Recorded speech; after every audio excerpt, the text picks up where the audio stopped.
Coming to you live from Radio Cayman Studio. For the record. For the record. Hear from your government officials, independents, and the opposition on issues that matter to you. For the record. Engage in an open dialogue between residents and lawmakers. For the record. For the record. Informative, impartial, insightful. This is your talk show. 1-800-534-8255. Your calls, your input. This is For the Record. And now, your host, Orit Connor. Good morning and welcome to For the Record, whether you're here in the Cayman Islands or if you're following us overseas via the web. I am your host, Orit Connor. Today is Monday, the 27th of July, 2015. Hope you had a great weekend. Didn't get any rain, pretty hot and humid in the Cayman Islands, but what better place to be when it's hot and humid but in the Cayman Islands. Pretty good weekend for everyone. I must mention that I attended a party. I was fortunate to be invited to a party on Saturday night for two great gentlemen in the Cayman Islands, Marfield and Hinsdale Shillette. And just in case you don't recognize them by that name, they're called Lil One and Biggie. And for those of you who were around in the 50s, 60s, they lived on Shedden Road, just two houses down if you're going east before you got to Mr. Shirley's Superstore. A big Cayman house with a swing on the porch, a big Jew plum tree in the yard, lots of breadfruit trees and stuff. And they were the forerunners in Cayman when it came to music. They went to see. Mr. Norman gave a tribute to them, and he mentioned the fact that when he went to work at the airport, while he was working there, they both were working as porters, at the airport as well. I think they were getting something like 4 shillings or something like that. I'm not sure if that was per day or per week. Might have been per week, something like that. But a huge turnout at Mike Simmons' dock in Tropical Gardens, for them. Really, all of the Shed Roaders and all of the family connections, those from East End, his wife's side, Biggie's wife's side, Sadie as well, Lil One's kids, from New York. It was really, really great. And, Caymanians keep talking about the fact that when we only see each other when we go either to funerals these days or if we have a get-together like that, and we need to have more and more of them. Miss Lucille was there as well, and she gave a commitment to the people, to the elders on Shedden Road, that she's going to ensure that their quality of life remains high when they get older, because she gave a commitment to take care of our seniors. And I have the Premier here with me this morning, and I'm sure that he has a similar commitment to take care of our seniors as well, but not only to all of our seniors, but to everyone in the Cayman Islands. So, For the Record is a show designed and produced by the staff and management of Radio Cayman, and it is geared towards keeping you abreast of issues as they arise and play out on a local, regional, and international scene. I have been fortunate to be chosen as your host, and you, our listening audience, the owners of Radio Cayman, are welcome to join me every Monday, Wednesday, and Friday from 7:30 a.m. until 9:30 a.m. You can call us on our phone lines, which are always open, and there's always Miss Susan Watson there waiting to take your call unless someone is subbing for her on one of the mornings. She's always there. You can call us on our toll-free number, 1-800-534-8255. You can also call us on 949-8037. 949-6990. And as well, you can also email us at For The Record. That is one word, For The Record, at CANDW.KY. And I know a lot of you are listening. Everywhere I go, I keep hearing people talking about For The Record, what we do, the information that we provide to them. A lot of them say, I listen all the time, I may not call in, but we welcome you to call in to make comments, or just to say if you're enjoying the show, to tell us that, or tell us what you would like to hear us talk about as well. So without any further ado, this morning, probably not suffering from any jet lag anymore, but we have with us the Honorable Alden McLaughlin, Premier of the Cayman Islands, fresh back from the what is now called a Ministerial Council. It used to be called the OTCC meeting in Bermuda, and we'll have him tell us all about that as well, because if you think that he went there on a vacation, or then you're wrong. Because if he wanted to go on a vacation and say enjoy the beautiful beaches, he could have done a staycation right here in the Cayman Islands. Premier, good morning. Good morning, OC. Good morning to the listening public. It's good to be here, good to be back home. Just picking up on your mention of Mr. Marfield and Lil One's birthday party. Unfortunately, I missed that because we had some real issues with getting back from Bermuda. The plane had to turn back. As a consequence, we missed the flight out of Miami, the scheduled flight out of Miami, and didn't get here until that evening. So I intended to go, but I was just unable to make it. But I know them both, in particular Lion Marfield, know him very, very well. And so I wish them a belated happy birthday, and no doubt I'll see them at some point soon. And they look great for 80 years old too, just like actually, Mr. Steve McPhail. I didn't realize Lion Marfield was 80. He's one of those ageless, timeless individuals. And you missed some good food. Oh gosh, they had some food there. That's all right. Wow. I had to sort of restrain myself because I was, going riding the next morning, but I had three servings actually of cassava cake. I know. Well, in this job, eating is an occupational hazard, so I try to limit how much of that I eat. But we did have some a sad event over the weekend as well, which was the terrible fire in Windsor Park that devastated those houses, and 4 families, 17 people are now without a home. I am really pleased and moved at the way that the community has rallied to the cause, and thank Matthew Leslie and the others who have been organizing the collections and so forth. I was on the phone even when I was in Bermuda with folk here, and they've been put up temporarily. The individuals are being looked after, and Minister Tibbetts and I will have a meeting this morning with some of them to talk about the longer term in terms of accommodation and so forth. So I'm content that it's a very sad and devastating event, but as I said, between the community and the government, I think they're being looked after, and we do intend to ensure that they are get some semblance of normalcy back to their lives as swiftly as possible. If we can stay on that subject for a minute, and I'll call his name, I know, even though he shies away from publicity and everything, but Alan Moore, is very close to Alan, one of the Miss Lily's Miss Lily's sons, right? And he is going to, he's asked him to produce certain information to him, block and parcel number and stuff like that.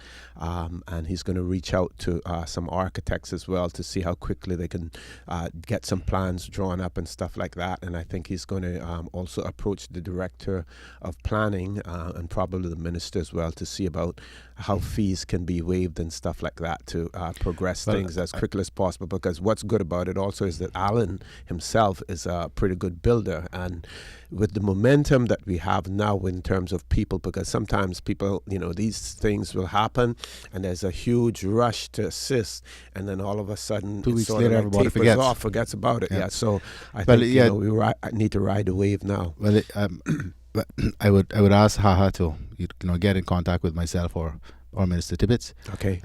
to help coordinate, because we have a similar approach in mind. The more hands on deck, absolutely the better. And if someone like him will head up the project, so much the better. Okay, that would be great, and then we can see if we can rebuild that house in record time. We can, set a benchmark for, if something like that were to happen, in the future. Set a benchmark in terms of, but it goes to show you the Cayman community. And how people really, we haven't lost that spirit. Out. We haven't. We haven't lost that spirit. We have not, whatsoever. But we have about 3 minutes before we go off to commercial break. But you can prep us in terms of the trip to Bermuda and what took place there. And I haven't seen much in the Bermudan paper. There was a fair bit in the Royal Gazette. I was reading it on the way over. Yeah. But in terms of the final outcome, I'm not sure. Well, yeah, the joint statement which we prepared apparently has not yet been issued, so that's why that's not in the Bermudan media yet. Got you. But I have a draft of it here, so we can talk about it. Yeah. Well, for those who don't know, every year in late November, early December, the heads of the overseas territories meet in London with the Foreign and Commonwealth Office officials and the minister with responsibility for the overseas territory, and often other ministers who are dealing with areas of interest and concern to the territories. In times past, this used to be called, as you said, the overseas OTCC. The Overseas Territories Consultative Council. It's now called the Joint Ministerial Council. I think to convey the fact that the UK ministers are now involved in it. And in the old days, the UK used to simply set the agenda with very little reference to the overseas territories, and so we'd wind up talking about matters which the UK thought were of importance. In recent times, we have pressed for what we call a pre-Joint Ministerial Council meeting of the heads of the overseas territories, so that we can talk through what we consider to be the issues that are affecting the territories and make sure that they are on the agenda for the UK. The territories are diverse, and so there are a range of issues which may not affect some territories, but it's very important that we all stand in solidarity with the other territories to ensure that the UK understands the significance and importance of the matters that are being addressed and the position that is being taken, and so we are much more likely to get things done if we do it in that way, and we've recognized that. So the first pre-Joint Ministerial Council meeting that took place since we took office was in Gibraltar in 2013, and Cayman hosted the pre-Joint Ministerial Council last year, and this year Bermuda hosted it. So that was the purpose of the visit to Bermuda. Okay. Folks, I want to remind you that you're listening to For the Record. I am your host, Orrit Connor, and my guest in the studio with me this morning, we have none other than the Honorable Premier Alden McLaughlin, Premier of the Cayman Islands. I also want to remind you that For the Record is sponsored by Digicel Top Up. You can send minutes to your loved ones in Jamaica from a Digicel retail location or top-up kiosk, and they will receive. We're talking about those persons who you send that top up to will receive double credits plus 7 free days of data when you send $20 or more to them. We're going to go to a commercial break now. When we come back, we will be talking more with the Premier, and we, of course, extend a welcome to you to call in if you have any questions or observations to the Premier. We just ask that you be respectful in your deliverance of those questions or any observations. Please stay tuned. We'll be back shortly.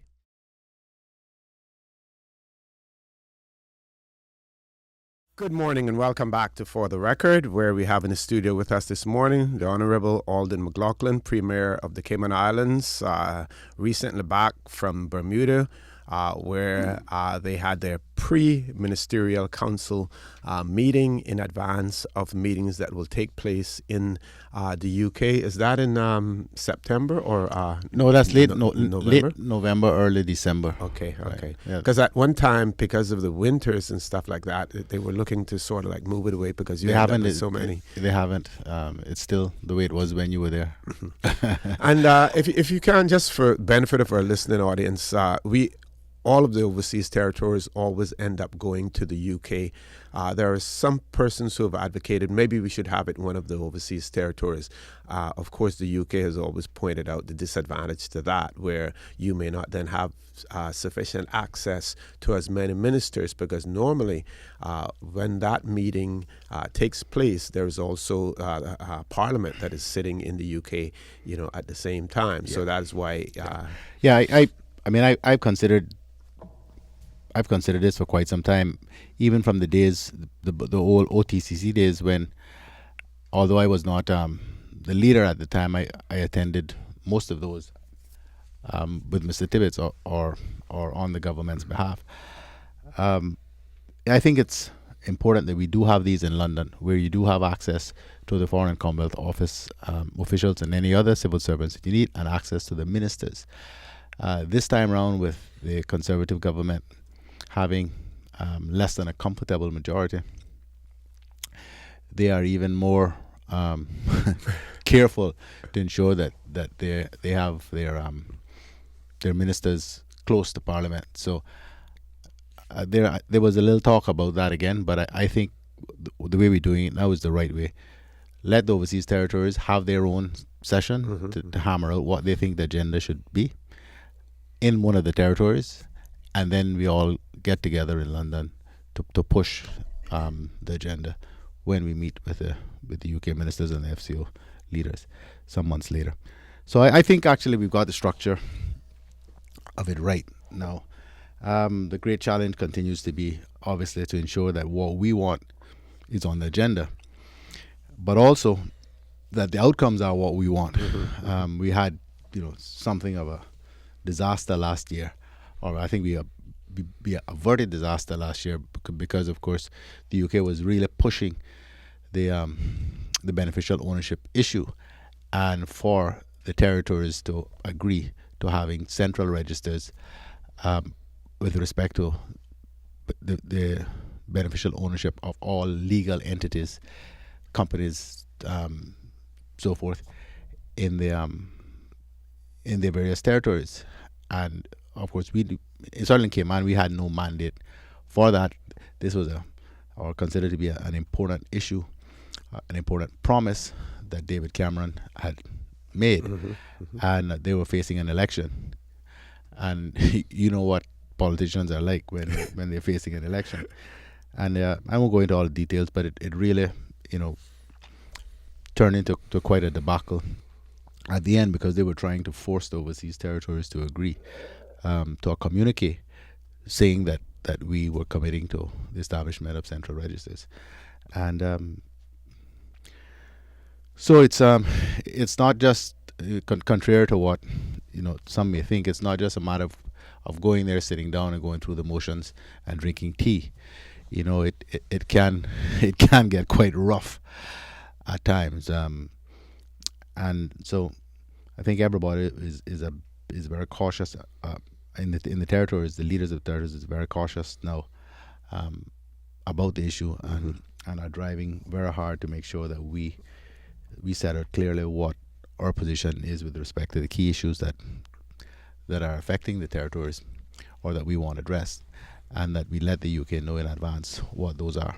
Okay. Now, in the past, with some of the more, I wouldn't say seasoned, but older and more seasoned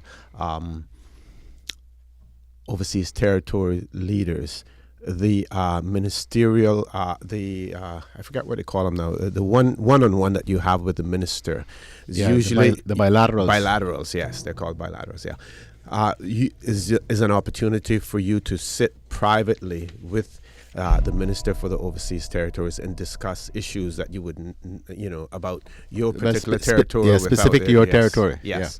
Yeah. But in the past we have seen where that has been used as a way of dividing and conquering.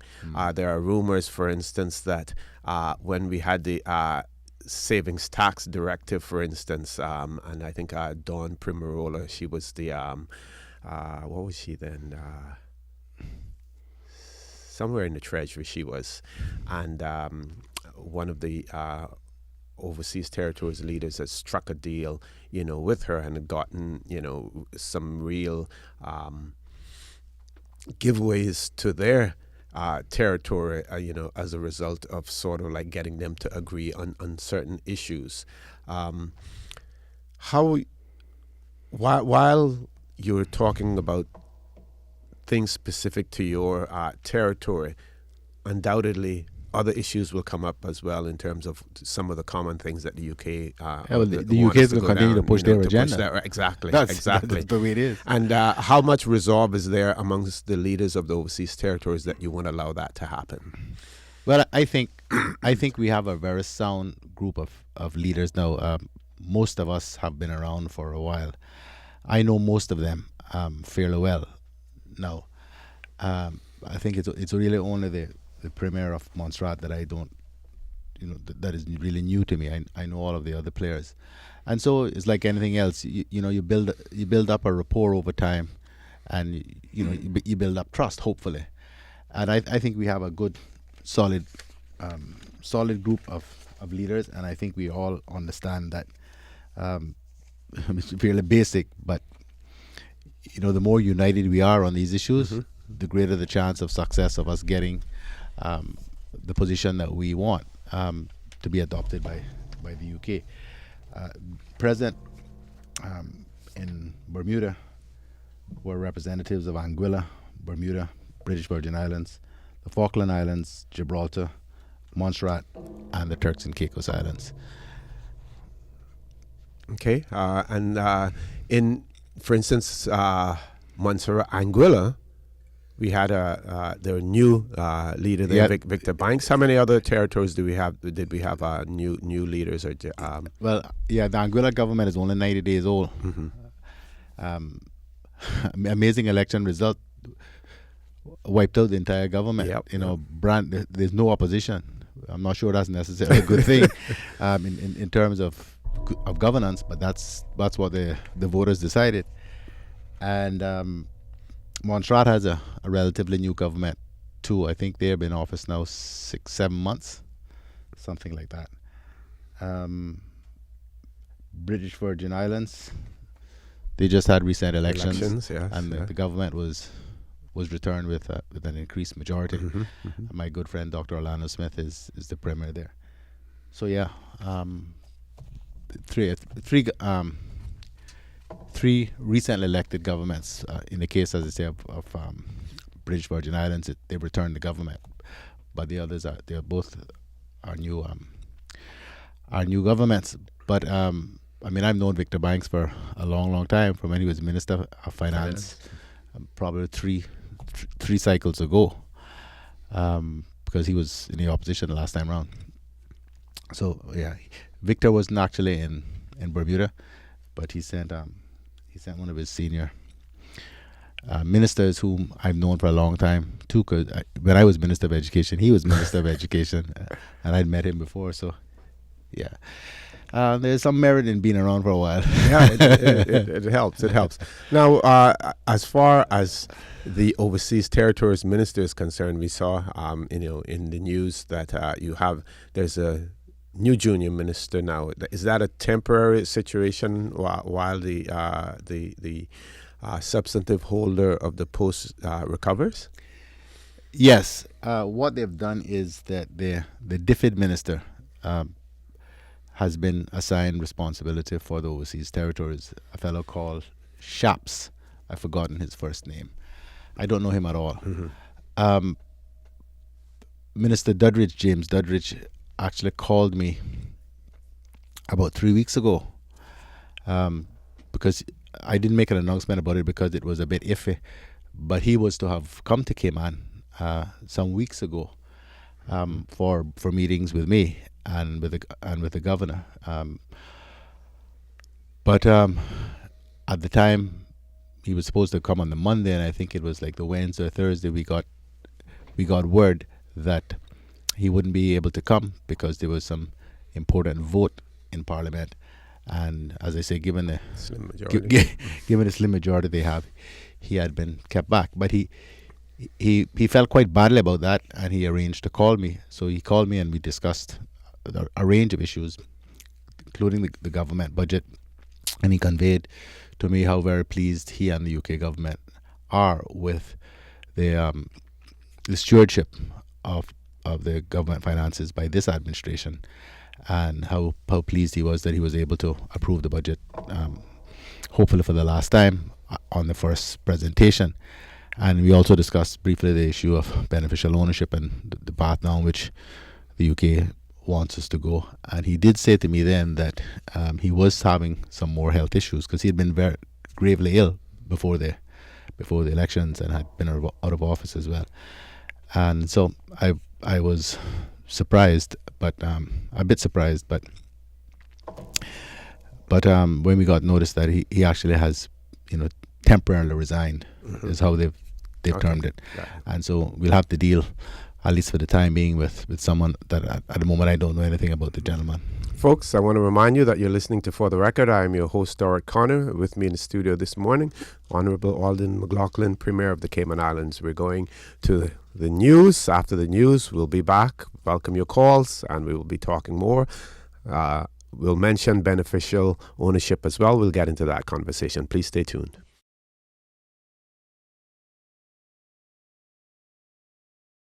Good morning and welcome back to For the Record. I am your host, Stuart Connor. My guest in the studio with me this morning, the Honorable Alden McLaughlin, Premier of the Cayman Islands. Just checking with your listening audience. If anyone is having difficulty with their streaming audio, please let us know. If you are, and if you're using TuneIn, you may want to go directly to the Radio Cayman's website and then connect. But if you are having difficulty, please let us know so that we can check it out here in our studio as well. We're going to go straight back to the Premier. Premier, are you able to tell us some of the topics that were actually discussed in Bermuda?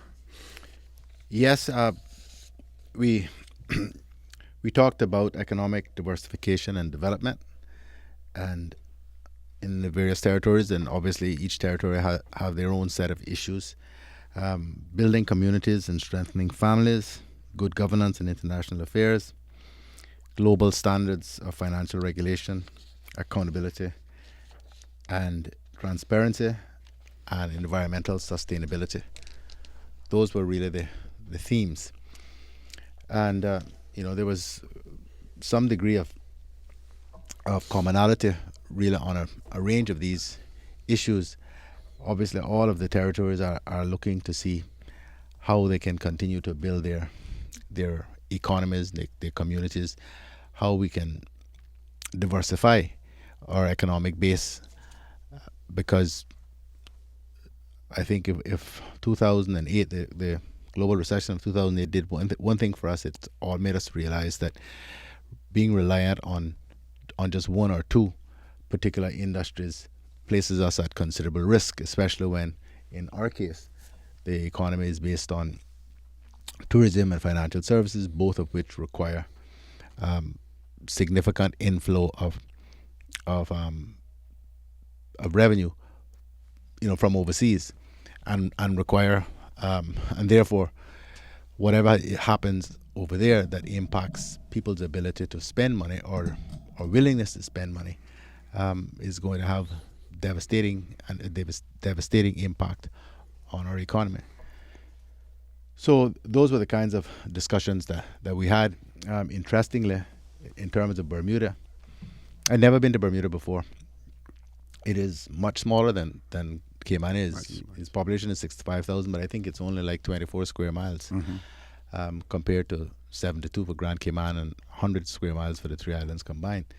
So it's much smaller in terms of land mass. It seems bigger in many ways because it is so hilly.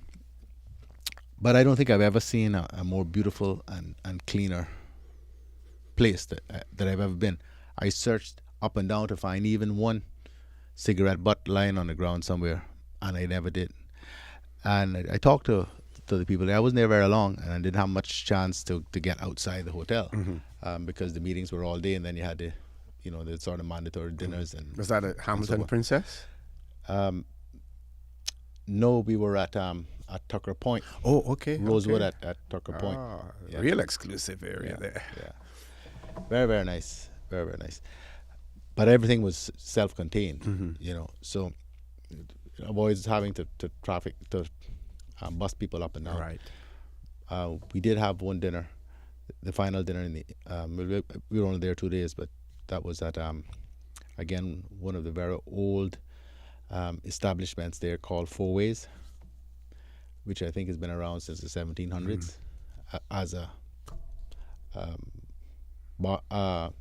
restaurant kind of operation. The building is very, very old, parts of it anyhow. Very, very nice. But the time that I did have out and about, I had a quick tour of at least a part of Bermuda by car. They have really worked hard over a very long time to keep the place, to get in the pristine manner in which it is. Everything looks so good. And as I said, the thing that struck me most was the complete absence of any litter anywhere.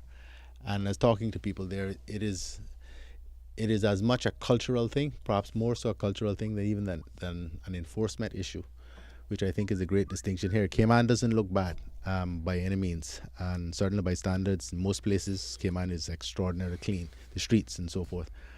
But it is because we have people out there picking it up all the time, not because we are so cleanly ourselves and aren't littering. There's far too much in terms of littering going on, and as I say, Bermuda is just absolutely pristine.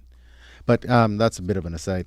But it was interesting to note that they are struggling with some of the same issues that we are in terms of immigration and how you handle that, and how do you accommodate for the long term, people who want to come and live in your country. And of course, there is one school of thought, and the paper on Friday had this article that says, if Bermuda does not allow in additional immigration and allow people to stay there long term, the country is going to get poorer and poorer. They're carrying huge debt. Yep. And they have a substantial budget deficit, which is not looking like it's going to resolve itself anytime soon. And so, of course, the more people that you have that are contributing to your tax base, the easier it is, or the less the burden is on more people. Hence the argument for more immigration. So they're grappling with those sorts of issues. They're grappling with the fact that the airport is dated and struggling to manage the capacity, which we are as well. So it's useful to compare notes on those issues and to see how they are seeking to address them. Their airport thing, unlike ours, thankfully, is fairly quite controversial. Extremely, yes. Yeah, because they're. As a matter of fact, I think the UK government has weighed in on the issue as well. Well, they were always in on it because of their concern that Bermuda does not take on any more debt on its balance sheet, and the road down which they are proposing to go with this is a PPP with a Canadian company. Well, and actually, the one that was here, yeah, which apparently is an arm of, I think it's called the Canadian Corporation or something. It's actually an arm of the Canadian government. It's a sort of a international development arm of the Canadian government. And what will happen there, and I think this is a good indication for Cayman, the road that we do not want to go down, either with our cruise facility or with the airport. They're going to give full control of that airport to that company for 35 years. Full control of it, which is something that we have resisted here in terms of, with our cruise facility. So that's a huge thing. One of the other issues there also is that the whole debate about single sourcing for the works. At the airport, they're trying to put a strong argument forward in terms of single sourcing for that, as opposed to the transparency requirements. So very, very, very interesting, and in some cases, as hard as the struggles here are and the challenges we have, in many instances, I've come to realize that actually we are in a much better place than some other countries in this regard. Let's carefully examine the immigration issue in Bermuda, because Bermuda, the challenges that they had with immigration that they have now are not challenges that they had before. They had a fledgling, thriving economy, international business. When you talk to a lot of the Bermudans, the indigenous Bermudans, one of the big things there was working for an international company, because, and then, of course, Bermuda has strict and stringent policies, and not only policies but laws regarding the acquisition of Bermudan status, or even becoming permanent residents. Even permanent residents, yeah. And those are the things that turn people off, and international businesses started to move away from Bermuda, not to mention the economic downturn as well. And they're now trying to reverse that.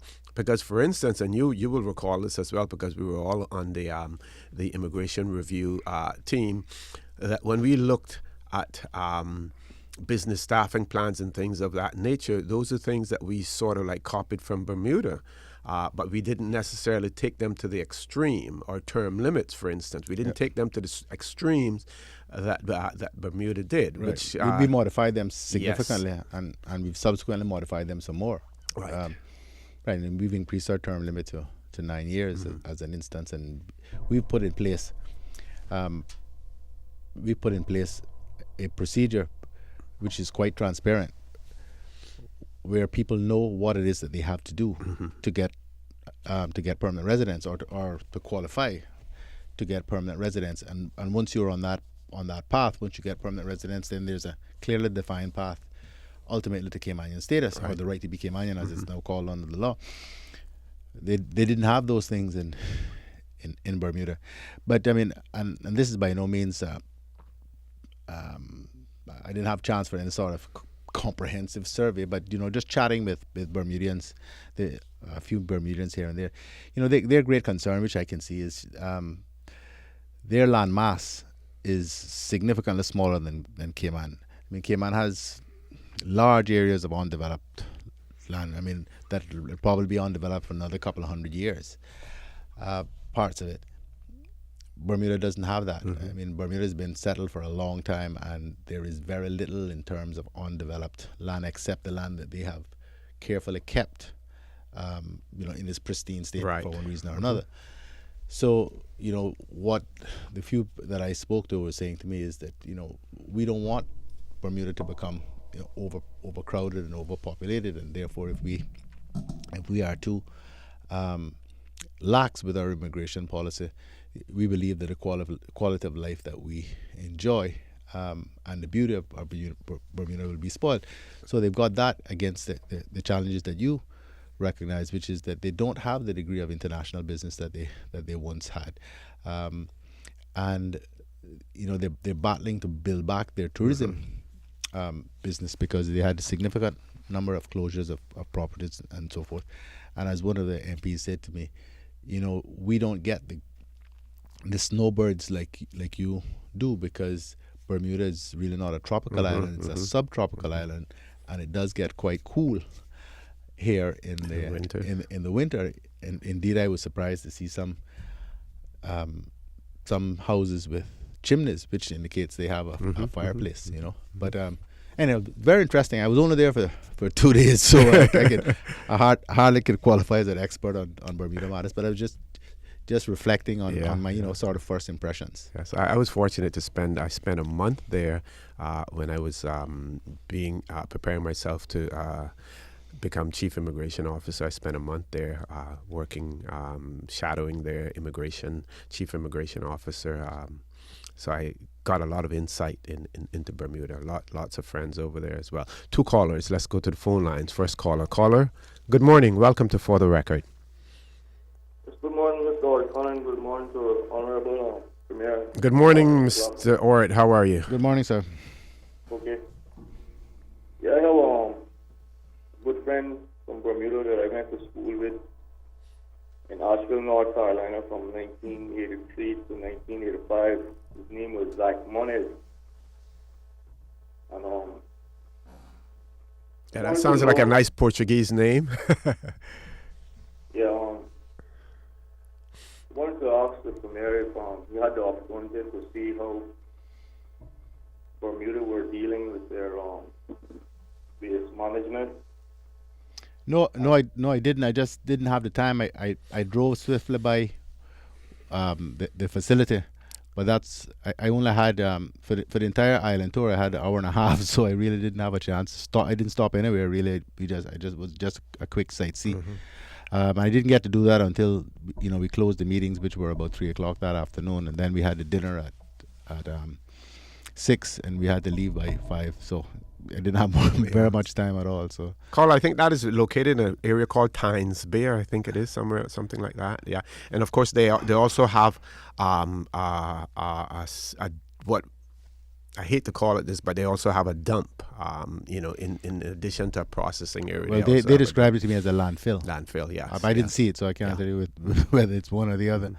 But they seem to burn almost everything except obviously things like cars and heavy metals and so forth, as part of their not just disposal but their waste to energy initiative. I also like to say it's my belief that in order for people to receive status in the Cayman Islands, I believe they need to be here for at least 21 years. Thank you. Thank you, caller. Want to comment on that? I mean, right now we have extended the time frame for 15 years. It's 15 years, yeah. Yeah. And as I say, it's a graduated system.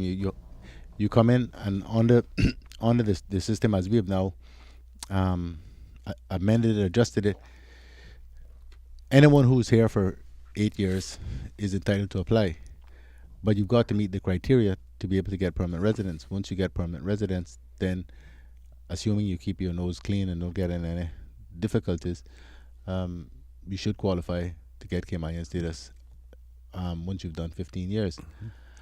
So I think, I'm not saying it's perfect. I'm not saying that further adjustments may not be necessary, but I think by and large we've got as good a system as anywhere else in the world, striking what I think is the appropriate balance between ensuring that people who come here and aspire to remain here long term can do so, providing they meet the criteria and they're the sort of people that we want, but not swinging wide the doors so that all and sundry who come here can believe that once they've been here, they automatically will wind up with permanent residence. Because it's, there are all sorts of social issues. I mean, we hear them even now with the system that we have in place, and it's inevitable when you have a resident population that is numerically smaller than the immigrant population. People start to feel a bit pressured and that they're being displaced and that the old ways are being pushed aside and so forth. And so you got to strike that balance. But I'm a firm believer that the day that you stop growing, is the day that you start dying. We can't stay stagnant and at the same. And one of Great Cayman's, although it's caused and continues to create some challenges for us. One of Cayman's great strengths really has been the fact that we've had all of this immigration, which has brought new people, new views, new ideas, new excitement. Has really done a whole lot of great things, I think, for our culture, which is so diverse. everything from the food you eat, you eat, to music and so forth. And I think that's all good, but it's about balance. Yep, that's at the end of the day. Balancing it so that people and these new cultures get integrated and absorbed, rather than the Cayman culture simply being completely overwhelmed or swept out by the huge influx in immigration. And it's not perfect, but I think we've done a reasonable job as I look around the rest of the world. Yep. Folks, I want to remind you that you're listening to For the Record. I'm your host, Stuart Connor. My guest in the studio with me this morning, Honorable Alden McLaughlin, Premier of the Cayman Islands. We have one caller online. We're going to ask that caller to be extremely patient. We're going to go to a commercial break. When we come back from that commercial break, we will take that caller's call. Please stay tuned.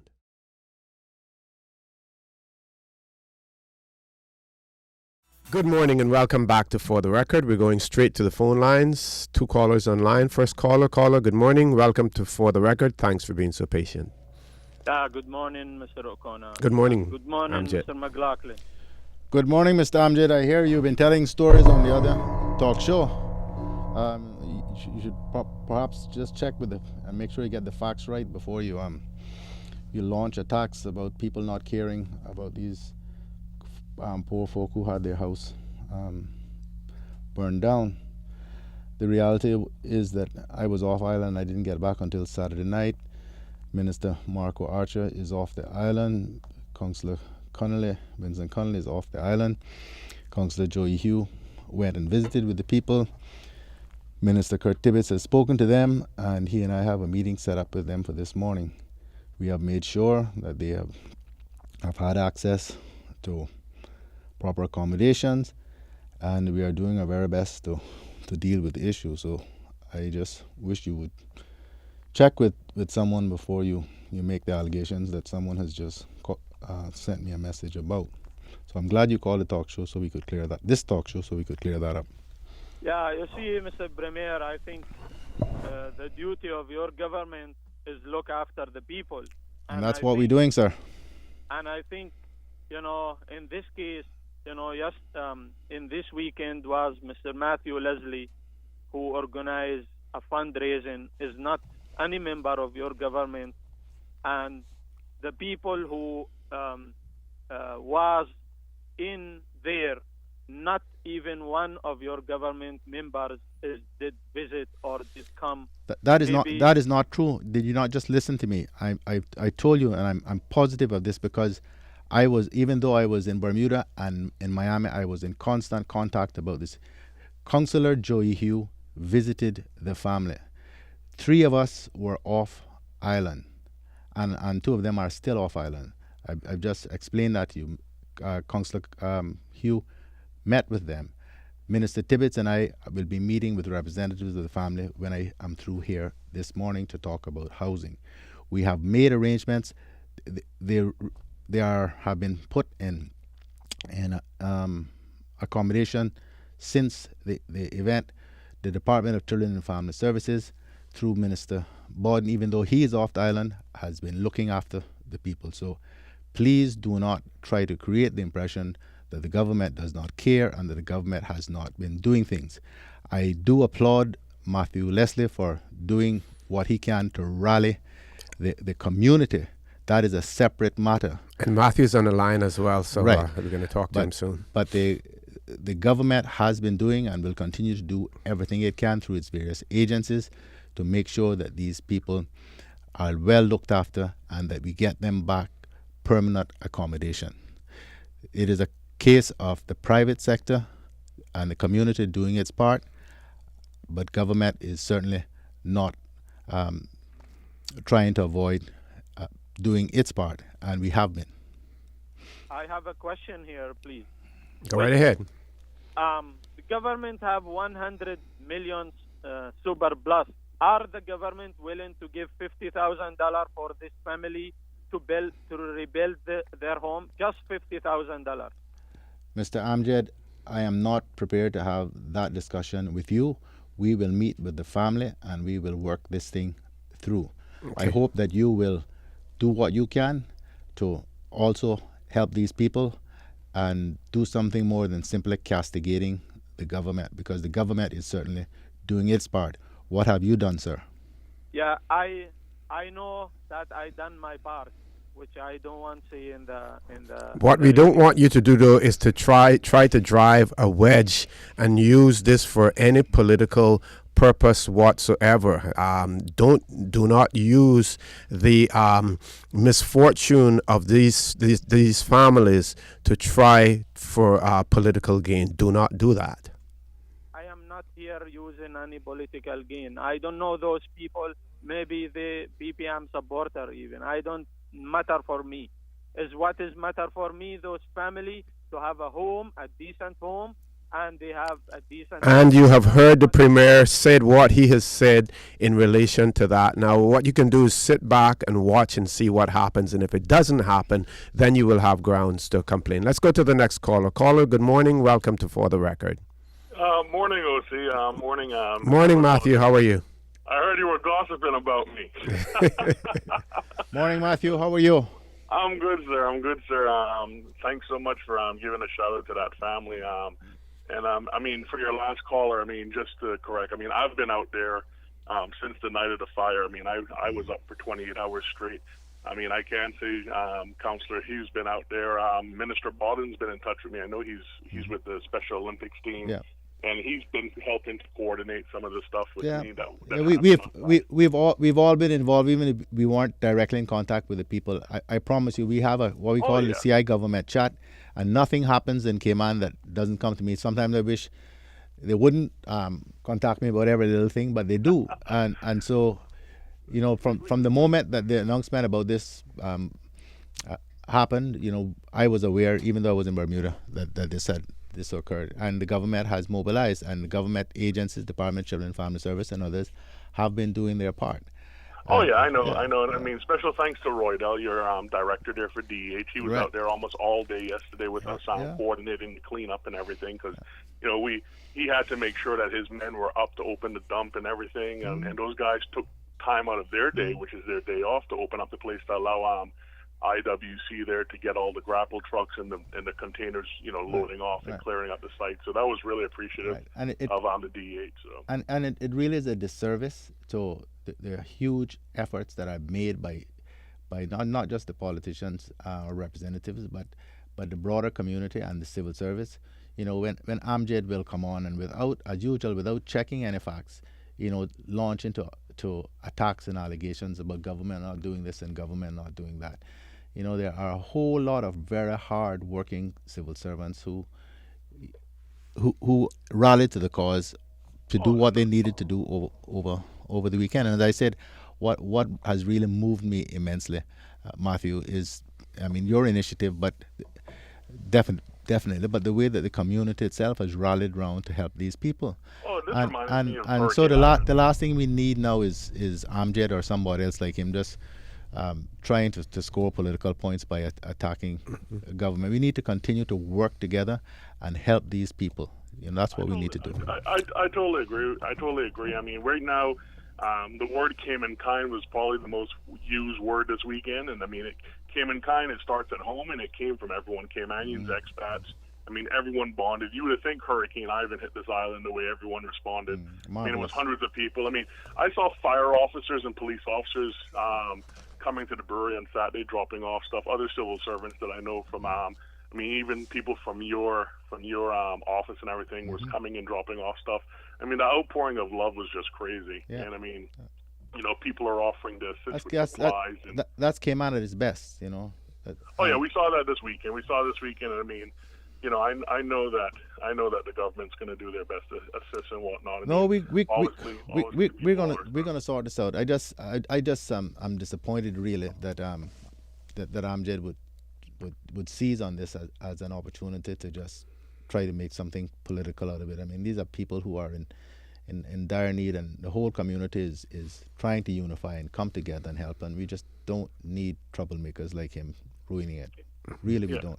No, the community definitely speaks louder than any one person, and the community has spoken saying that, you know, it's a mandate from the community saying that these people need help, and I know that all is being done, and that's the good thing is at the end of the day, we got to look beyond politics on this. And I mean, at the end of the day, all I heard was a family was in need. And when I heard it was little children, I mean, it could have happened to your house while you were traveling. It could have happened to me. A lot of people need to realize it's almost a good thing that fire started at 9 something instead of 2 in the morning, because we'd have been planning funerals if that was the case. Right. So I mean, there's a lot to give thanks for. So right now, positivity is the big thing, because those people are being positive. Yeah. And I just want to thank everyone. I mean, thank yourself, the government, for stuff that's going to happen as well, because keep in mind, it's also the weekend. Government kind of slows a little bit on the weekend. It's not up to full steam, and now it's a Monday. It's a fresh new week, so I know everything's going to happen. And thanks. I just want to thank you all for coming on the radio and giving us props and everything. And definitely the people. OC, thanks so much for sure. And Matthew, if there's any additional information that you want to give out to people, has any bank account been established? I know when construction starts. I was talking to Haha yesterday, and he's going to get the ball rolling in terms of trying to get some plans drawn up and everything, and do what he can. The Premier has also asked him to meet with him and Minister Tibbetts this morning as well. So when we have additional information in terms of where things can go, we need to get that information out to the public, and we want to see how quickly we can really turn this thing around. Yeah, I definitely will get the information to you. Right now, in terms of the immediate needs such as clothing, food, and the essentials, please, people, we love you no more. Wow. We do. I mean, I have never seen that. I mean, the brewery, we couldn't hold anything at the brewery anymore. We had to there's a container. We have a 40-foot container full to the brim with supplies. I mean, these people, all they need is a house. Because everything's been, people have supplied bedroom sets. People have supplied. Wow. I mean, it's crazy. People are like, hey, I'm remodeling my house. There's a cabinet. There's also people that are landlords here, Caymanians and expat landlords alike, that have come to the brewery, left their cards to assist. And I spoke to Minister Bawden. People are willing to give some of their empty apartments up for at least a month or two to help these people. So because we're gonna need that, because I'm the best will in the world, we're not be able to produce the house in a month. So, exactly. But I'll tell you this much: we cleared it in a day. So we cleared it in a day. That was really great. But I mean, right now they have everything that's needed to get back into the house. It's just to get the house. So right now, we just want the community now to just kind of, the bank account is going to be set up this week. I spoke to Alwyn Buttram there, and they're going to get that set up, and we will get the information out where people can donate.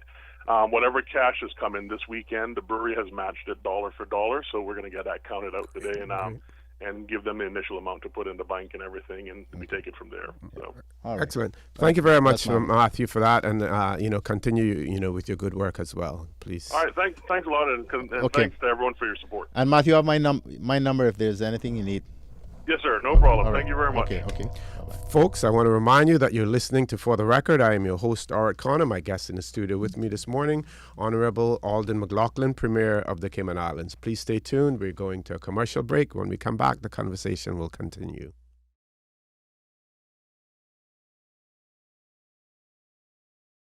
And welcome back to For the Record. I'm your host, Art Connor. My guest in the studio, Honorable Alden McLaughlin, Premier of the Cayman Islands. I also want to remind you that For the Record is brought to you by Finance and Corporate Services Cayman. You would have heard their commercials running during the course of this show as well. FinCorp provides superior accounting and bookkeeping services to small and medium-sized businesses in the Cayman Islands, located at unit number 9 Paddington Place, Godfrey Nixon Way in Georgetown. The telephone number is 746-9272 or 325-8849. You can also check them out at www.fincor.ky. FinCor, client-focused, technology-driven, cost-effective. Premier, we're seeing... We have callers. Oh, okay.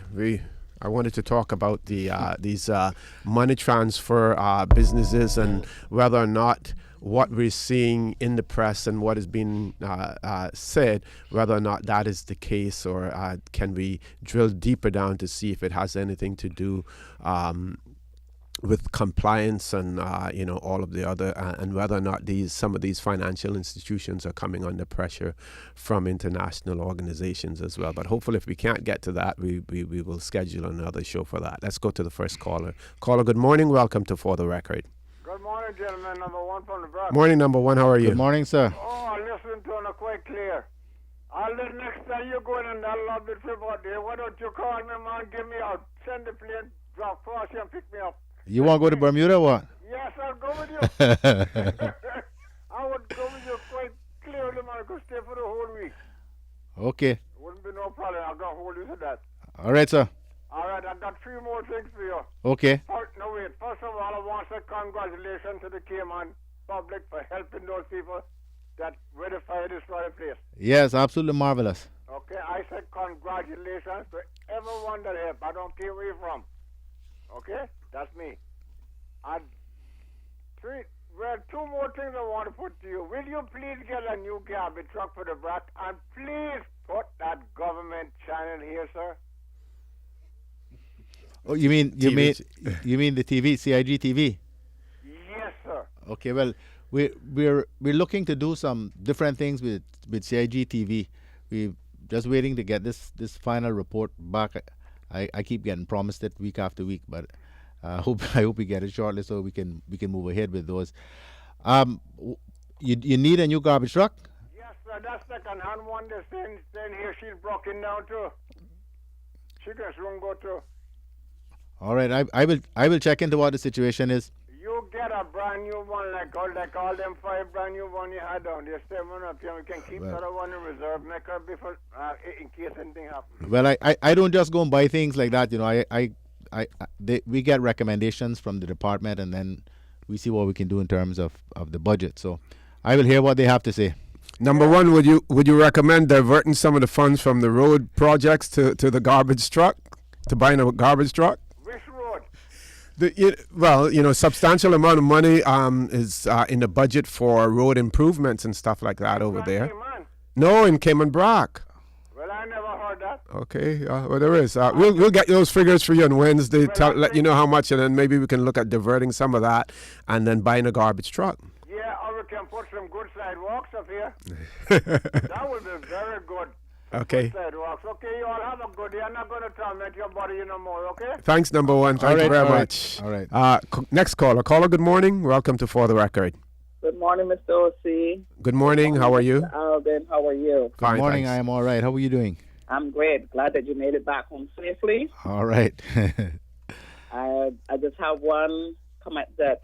This is John, right? No, it's not. I'm trying to catch the voice. That's all right, though. It's all good and dandy that Mr. Leslie is helping this family. It's all good and dandy. But all I'm asking you guys is to please and monitor the money wise. I'm glad that I heard him say that there's an account set up. My son was murdered October coming 2 years now. He leaves 2 young children at the age of 2 years old who was shot in front of his daughter. I know who it is now. Okay.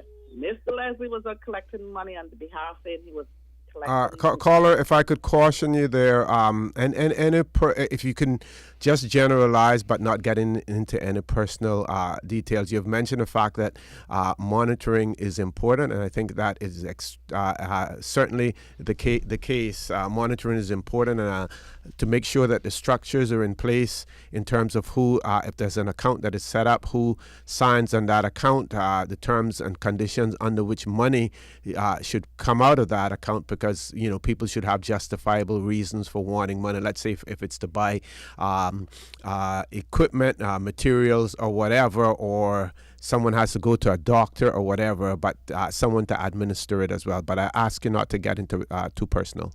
I'm not getting into it personal, but I'm just saying, as from my experience, money was collected on the behalf of my son, and until this day, I have not seen a dollar. So all I'm saying, I'm just asking that whoever, whatever, is just to monitor those people's money. I know what those people are going through. Point well taken, ma'am. And certainly that is appreciated, and we will certainly emphasize that and stress that. Thank you very much. Next caller. Caller, good morning. Welcome to For the Record. Good morning, Mr. O.C. Good morning, Miss Georgette. This is Georgia Device, and good morning to our Premier, Mr. Honorable Alden McLaughlin. Good morning, Miss Georgette. How are you? I am very grateful God gave me another day, and I trust that both of you can say that all your family members are well. Praise be to God. Yes, ma'am. That is wonderful. We're all doing quite well, too. Thanks, Miss Georgette. And I'm not a betting old lady. I don't really believe in betting, but I would almost bet. I don't know what I would bet against it, but Mr. O.C. and our Premier, I bet you that before Christmas this year, that family will move into a strong, beautiful house, well furnished. I would be on your side with that, ma'am. Good. I truly believe it because you know, Mr. O.C. and our Premier, that we as Caymanians have always been a caring, sharing set of people. Mm-hmm. Yes, ma'am. And the house that burned down, right down the street from me, and when I heard the sirens that night, there's a lady who's staying with me, and I went to my bedroom window that faces the street, and when I opened it, the heat and the smoke came in.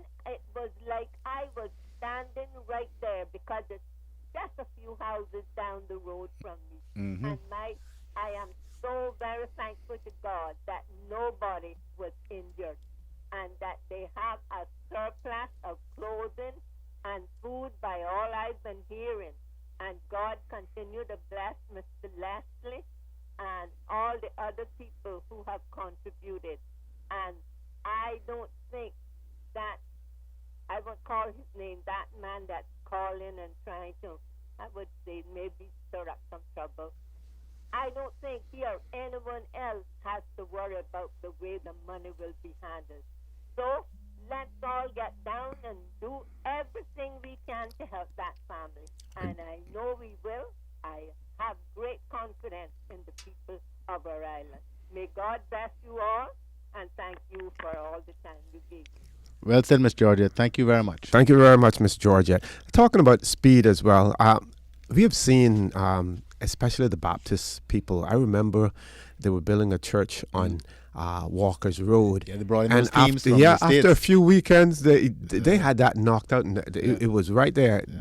It is something like that Yeah. that I would love to see happen, Yeah. and I'm almost certain, that it can happen in this case as well. Well, we as I said, I don't want to get into it because we haven't spoken to the people yet. But I assure you, Minister Tibbetts, myself, and the entire government will do whatever we can to make sure that these people have a place again as swiftly as possible. And the fact that the community has rallied and are coming together just makes it so much easier. The other example I would have of that is in the early 90s when we had Tent City. Didn't take us long to erect Tent City to accommodate, all of the Cuban migrants that were coming here as well. So again, but in relation to what Ms. Georgette has said, also, we in the Cayman Islands, we have a strong tendency to look after our own. Not only look after our own, but look after those who are not, our own as well. That has been a tradition in Cayman. And despite, all of the disparities in income and everything else, that we still continue to do that. Folks, I want to remind you that you're listening to For the Record. I am your host, Orrit Connor. My guest in the studio with me this morning, the Honorable Alden McLaughlin, Premier of the Cayman Islands. When we return from the headline news, the discussions will continue. We welcome your calls as well. Please stay tuned.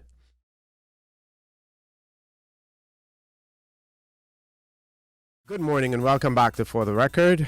We're happy to have in the studio with us this morning Honorable Alden McLaughlin, Premier of the Cayman Islands. We want to thank everyone who called in, in support of the actions that are taking place in relation to the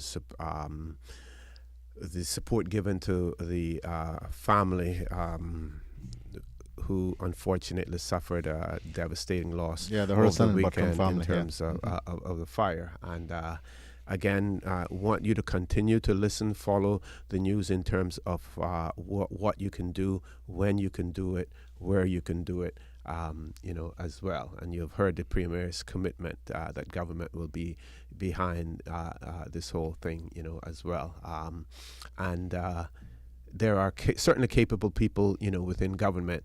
I think it would be, and I don't have to tell you this, Premier, because I'm sure that you have it on your mind as well, to put someone like a czar, some central person who will coordinate government's effort in terms of getting it done. That's going to be extremely important. So you have just one go-to person, in that regard, as well. Let's talk about single-member constituencies. One person, one vote. You said before that. Oh, we talked about the money transfer. Yes, thing. the money transfer. Thanks to and my director always tell me, don't make promises to your audience and then don't keep them afterwards. Yes. It based on what we've seen in the news so far, it seems as if it is not just related to Western Union, but other money transfers may have difficulties in terms of finding a banking partner to engage it with. This issue has been coming, a train that's been coming for quite some time, actually. What has happened, there are two things that, as I understand them. One is that banks are becoming increasingly risk averse, unwilling to take the risk associated with receiving significant amounts of money that they can't precisely account for where the money actually came, the original money actually came from. Talking now about the banks overseas as well. So Cayman has, well, as we know, we got a large immigrant population, many of whom, if not all of whom, send home money to their families usually on a weekly basis. I think the amount now is estimated to be somewhere around $180 million a year. Now, most of that money is sent overseas in U.S. currency. I mean, that's what the people will receive over there. So, but the U.S. currency is actually paid to the money transfer places in Cayman. Cayman's economy can't absorb that amount of U.S. cash. So, from time to time, usually on a monthly basis, I'm told, the money gets shipped. The actual cash gets shipped overseas to a correspondent bank or banks. Those banks, principal in the U.S. and Canada, are more and more concerned. There's more and more regulation. There's more and more scrutiny. There's more and more challenges to this, and over time, we wound up with only one bank in Cayman who was prepared to accept the cash from the total cash from all of the money transfer operations in Cayman. Okay. And that was Cayman National Bank.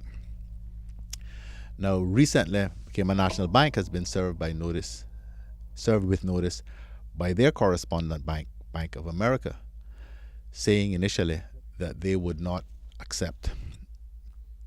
They would cease accepting these transfers of cash. I think the original date was supposed to have been June, sometime in June. And then it got extended. And then it was supposed to cease on the 28th of this month. Now, I don't know the details of all of this, so if I get some of these facts wrong, then if someone knows better, they can correct me. But my understanding is that CNB has now agreed to extend that period to the 28th of August. But unless we can find a way to resolve this issue with how we actually get the cash back into the U.S. system, we are going to be in real trouble as a country, because, as I say, the people who come here and work here need to get their money home to their families. In many cases, the families, in most cases, the families rely on that just to live. So we have to find a way to make it work. The minister responsible for commerce, Minister Patton, has been working on this issue and is continuing to work on this issue to see what can be done. I mean, ideally, we would like a private sector resolution to the issue rather than government having to find some means to make it work. We at the moment we don't know quite what that means would be. I mean, some people point to Cayman Islands Development Bank, but Cayman Islands Development Bank is not a deposit-taking bank, so we'd have to move that to another level, which again would attract greater scrutiny of its operations, and it would become subject to greater regulations with respect to what monetary authority and so forth. But they would also have to find a correspondent bank in the U.S. or they would have to find some way of dealing with it. So it is a great challenge.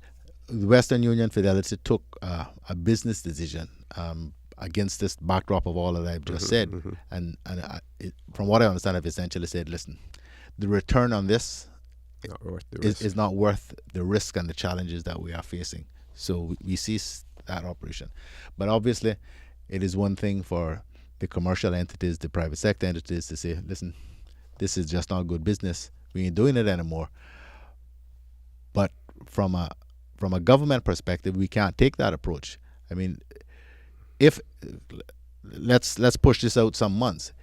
If the immigrant, community here who are on work permit, who are working for this money to send to support their families, are unable to make remittances to their families overseas, ultimately they're going to start saying, well, I got to really think about working in Cayman. But fortunately for us, it's not just a Cayman problem. Right, exactly. Wherever you go, you're going to face that. It's a worldwide problem. And I am still confident that when there is a market for something, a means will be found to make it happen. Because as long as there is some profit to be made in it, somebody will come up with the creative means of providing the service that is required. But for the moment, there is significant challenges. We've gotten another month to hopefully sort through this, but a month is not a long time in the context of all of this. So it is something that the government is very worried about, and something that we have certainly been working on for the last month, quite frankly. Is this a case where we end up with the innocent suffering for the guilty, where you have the ordinary person who is making a salary and sending money home, and those who choose to launder money via those means? For instance, in Jamaica, we see a lot of the scamming that's has been going on in relation to elderly U.S. citizens, telling them that they have won the lotto and stuff like that. And a lot of times money was sent through those transfer companies. We see as a result of that an increase in the number of murders in Jamaica, because they have been switched their approach to the whole thing, and they use legitimate people to collect the money at these transfer places. And if someone decides to rip them off, then they go and they seek retribution, against their families and stuff like that. So again, how and I can't pose this question to you now in terms of how can we reach out to the international community to say, yes, we understand your concerns, but you're also affecting legitimate businesses, legitimate individuals who simply are looking to help to feed their families. I mean, when you look at the United Arab Emirates and in the Gulf states there, huge immigrant population that send their remittances, to their families as well. So, like you said, it's a global issue. Yeah, well, I have no doubt that those who make these decisions in places like the United States are fully aware of all of that. But their overriding consideration seems to be, preventing money laundering and financing for terrorism and those sorts of issues, and the social impact let alone the economic one, because the economic one is probably not quite the same for most places. I mean, Cayman has a disproportionately high number of immigrants as part of its workforce. There are not too many places in the world where 50% plus of the workforce is made up of immigrant labor. So it's probably not going to affect all of countries as significantly as it will affect us. But we certainly have to find a means to resolve the issue.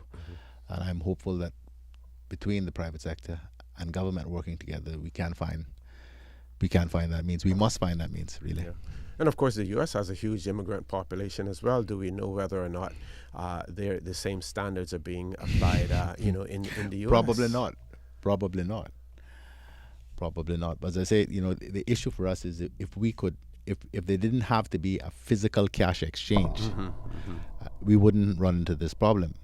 But we just can't absorb that amount of U.S. currency, in the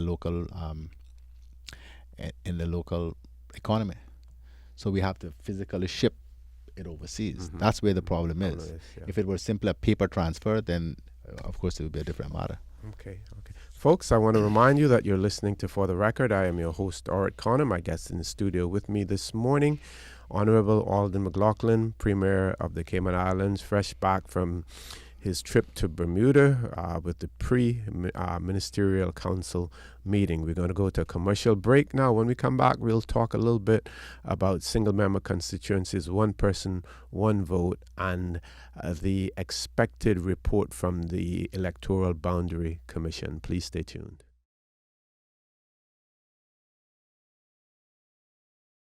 Good morning and welcome back to For the Record. We're on the last segment of our show this morning, discussing issues with the Honorable Alden McLaughlin, Premier of the Cayman Islands. The much anticipated report from the Electoral Boundary Commission. While what we believe is going to be in that report is no surprise, because the commissioners have certainly been quite open in their discussions, and some of the things that they would be seeking to recommend.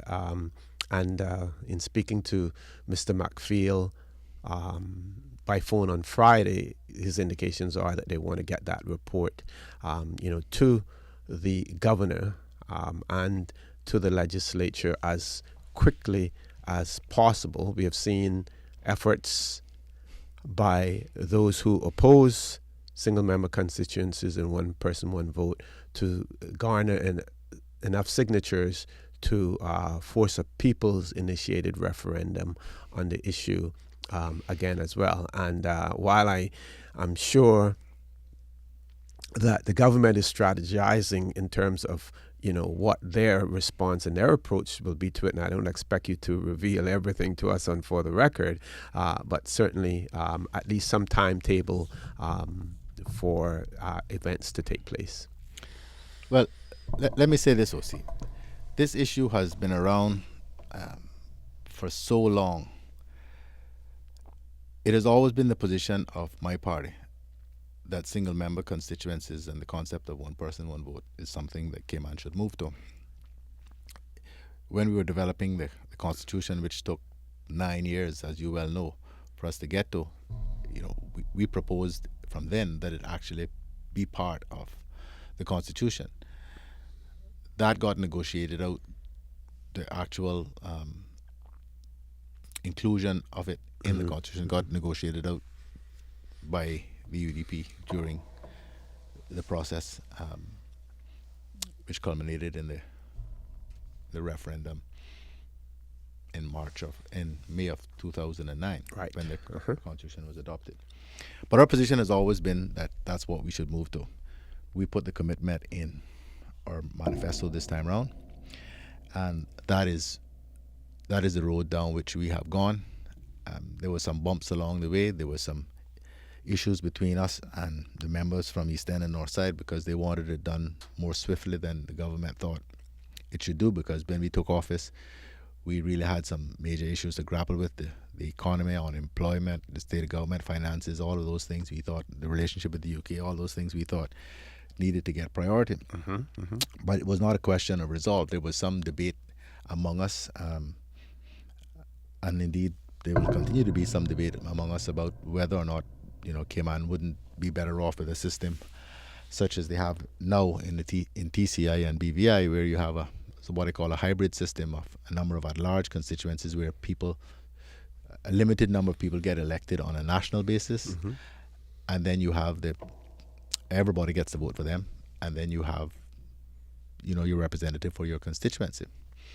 From all indications, and I just had this discussion again with my two colleague premiers, Orlando Smith and Rufus Ewing, from the premiers of British Virgin Islands and Turks and Caicos respectively, and they both think the system works very well, and certainly what has happened in practice is that the premiers are almost always at large candidates, at large representatives. But anyhow, and you were in a jurisdiction that has single member constituencies in one person, one vote, Bermuda. That's where you were at. Amazing, Bermuda with a population of 65,000 people has got 36 representatives. 36, yep. And they once had 40. But anyhow, that's another story. But so I put that forward when we were initially discussing this issue in the House, and there were a lot of people who clouded up and rained down on me, thinking that I was just trying to defer this issue and try to put it off again. And I've stopped pushing the issue. The reason I've stopped pushing it isn't because of that opposition to it. The reason I stopped pushing the issue is because I came to realize on careful analysis of the Constitution that it would actually require a constitutional change to do so. A small one, but a constitutional change nonetheless, because the Constitution only speaks to electoral districts. And it's kind of difficult to stretch that to include an at-large constituency. Or even constituencies, we may have to do some tweaking, the Constitution if we go to single-member constituencies. No, the Constitution's fine with single-member constituencies. Yeah? Absolutely fine. Even though it speaks to districts? Electoral districts? Yeah, because it will be single-member electoral districts. Okay. It's just terminology in that case. So I backed off because I realized if with all the other hurdles we have, if we require constitutional change to make it happen, it certainly won't happen in time for the next election. So if for those who wonder why that's been dropped, that certainly on my part it's been dropped because I don't want there to be any more hurdles to us getting it done. And just for the avoidance of doubt, what you're talking about now is at large, not single member. Yeah, that large bit of it. So having accepted that, the next thing that occurred was I brought the motion to the House calling for the House to resolve to invite Her Excellency the Governor to constitute an Electoral Boundary Commission. That's been done. The commission has been appointed. The commission has done its work, and it has now produced and disseminated the proposed maps, which would define the boundaries for the single member electoral districts. And obviously there will be discussion, and there is discussion and debate, and in some places concern about how they have proposed to divide up the districts, because they have gone contrary to the previous boundaries. So I'm hearing some feedback on that, and obviously there is some discussion and concern expressed about their proposal to increase the number of seats from 18 to 19. Well, quite frankly, I think they've done an excellent job. And the reason why the boundaries are the way the boundaries are, looking to me, is because they were striving so hard to get as close to equal the number of voters in the 3 electoral districts where that is possible. That is Bordentown, Georgetown, and West Bay. And without adding a seat in Georgetown, it would be impossible. You'd wind up with Georgetown having significantly higher number of voters in each electoral district than does Bordentown and West Bay. And the reality is, more than you can look at the compendium of statistics that has just been published. more than 30,000 people live in the district of Georgetown. That is more than half the population of the entire Cayman Islands, all 3 islands. One thing I think that most people miss in all of this is it is not just the people who have voted for you that you represent when you become an elected member. You represent all of the people of that district. In fact, in many instances, you wind up, at least I do, dealing with just as many people who can't vote for me with their issues on a constituency level now than I do the people who can vote. But even on the basis of the number of voters, the number of registered voters in Georgetown at present is just under 7,500, as opposed to 42 and or 43, whatever it is in Bordentown, and just a little less than in West Bay. So even on which have 4 representatives each. So even on the basis of the registered voters, I think it is entirely warranted. I say all of that to say that those issues are not going to stand in the way of the government accepting the report. We are waiting on the report, and I think the plan is for us to have some more public discussions about it, particularly with respect to where the boundaries are and so forth. But we really plan to see this done and dusted by the end of the year, because if we allow it to be pushed much beyond that, the chances are it's not going to happen in time for 2017 and there's elections. A lot of people out there who are still skeptical, about that, despite the assurances that have been given. Well, there are also a group of people out there who are determined to push these things back far enough that it don't happen. The leader of the opposition is flying that flag. Kenneth Bryan is flying that flag, but our view is we have a mandate for single member constituencies. It's in our manifesto. We got elected on that basis. There's already been a referendum, and in all districts except West Bay, even though the turnout was much less than we would have liked, the clear indication was in favor of one man, one vote, single member constituencies. And even in West Bay, it was very, very close. So we feel that we have we know we have a mandate for it, and it is a promise we made, and we have been striving very hard to keep the various promises we made to the electorate in the campaign leading up to the 2013 elections. So, in a nutshell, that's where we are. Okay, have one caller. Caller, good morning. Welcome to For the Record. Yes, good morning. Good morning, sir. How are you? I'm doing good, thanks. I went to one place the other day for just to see they have the petitions out for where they want to sign for to either to delay it or to have a more discussion on the single member constituency. Right now I'm pretty much reluctant to do so.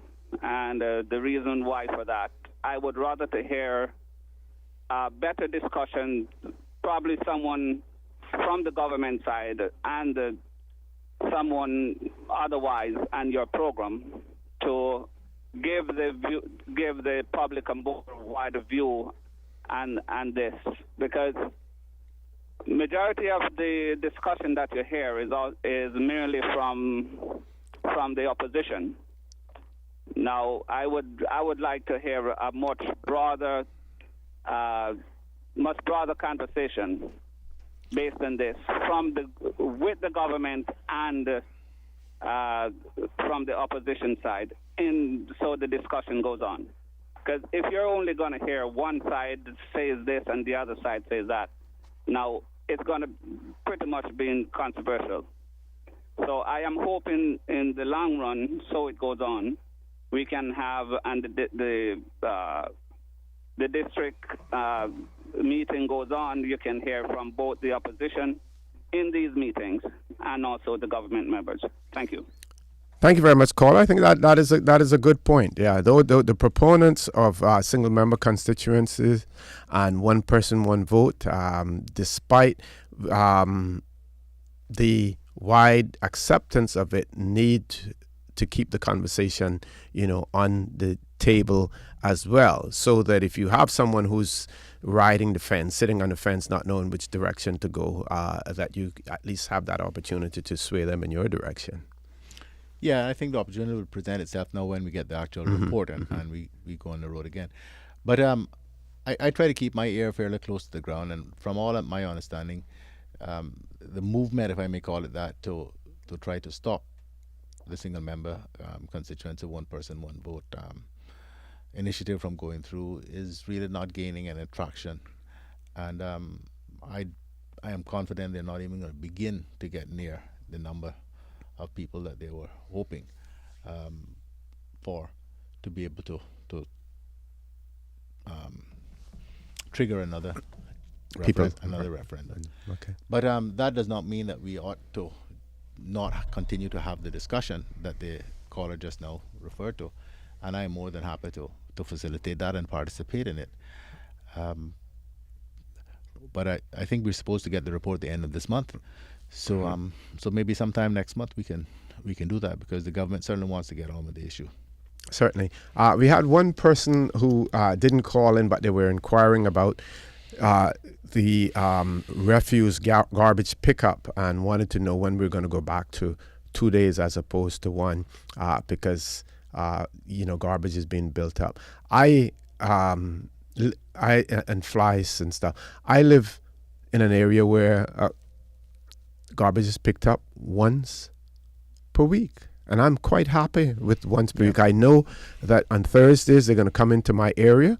That is when I will put my garbage out. Or if I put it out before that, I ensure that it is secured in such a way that it will still be there intact on Thursday when they come around. Unless you have a commercial operation like a restaurant or something that is producing huge amounts of food and so forth, I can't see why you would need more than once a week, because I my experience is exactly the same as yours. Yeah. And larger jurisdictions than ours, once a week. Sometimes we've spoiled our people, too much, but you have to ensure that you take care of your garbage too while that is being done. Premier, we're getting to that point in the show where, unfortunately, we're going to have to go. We're going to have to wrap up. I want to give you an opportunity for final comments, and then upcoming. Before you do that, the upcoming sitting of the Legislative Assembly, which is going to take place sometime in August, 12th of August. What specifically are you expected to achieve, at that meeting? We have, I think, last count, I haven't checked since I've been back, but there were 7 bills, most of which are financial services related, and I don't think will be largely controversial. The one controversial one,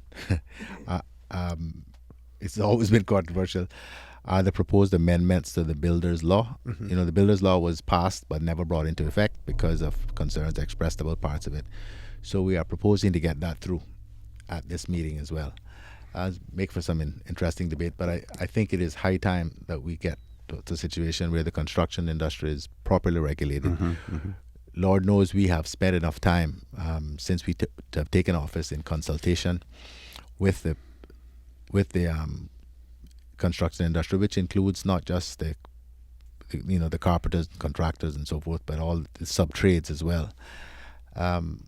Hopefully we have taken into account all of their various concerns with it, and that this time, when it is passed, we can actually bring it into effect.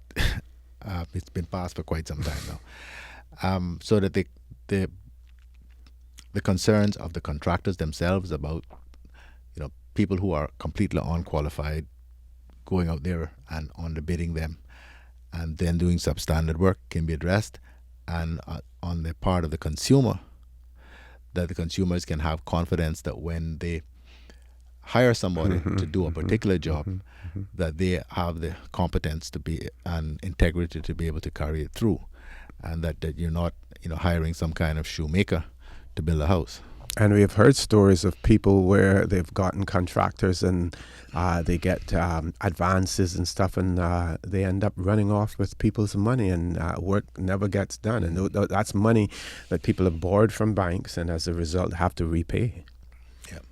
So I'm happy to come back on the show again and talk about those if you think necessary. Certainly, yes, sir. But we hope to get those through, as I said, in August. We didn't plan on an August meeting, but there's some time deadlines, time sensitive things with respect to the financial services stuff that we really needed to get through. I was hoping to allow my ministers and members of the Legislative Assembly to have August to do their summer break and so forth, but they'll just have to squeeze it in best they can. So that's why in some instances I have ministers off on vacation.